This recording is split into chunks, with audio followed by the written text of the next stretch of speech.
বিবাহিত জীবনে সুখী থাকার একমাত্র কারণ কি বলুন তো? একে অপরকে রেসপেক্ট করা। এটা একদম তুমি ঠিক আমি বলছি তো, হ্যাঁ, তো বিবাহিত জীবনে হাজব্যান্ড ওয়াইফ দুজনেরই রেসপেক্ট থাকে, তাই না? তো একে অপরের কথা শোনা উচিত, একে অপরের কথা শোনা উচিত, ভ্যালু সেটা- দেওয়া উচিত। আমি বলছি তো কথা,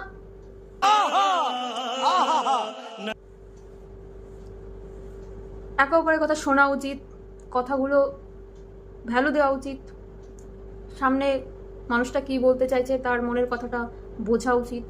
अरे कहना क्या चाहते हो? এটাই বিবাহিত জীবনে, আর কিচ্ছু দরকার পড়ে না। শুধুমাত্র একে অপরের মনের কথা বুঝতে পারলেই জীবন সুখী। আর অবশ্যই সঙ্গে মোস্ট ইম্পর্টেন্ট সেটা হলো ভালোবাসা। রেসপেক্ট। আমি কথা বলছি তো, বারবার কেন কথা বলো মাঝখানে?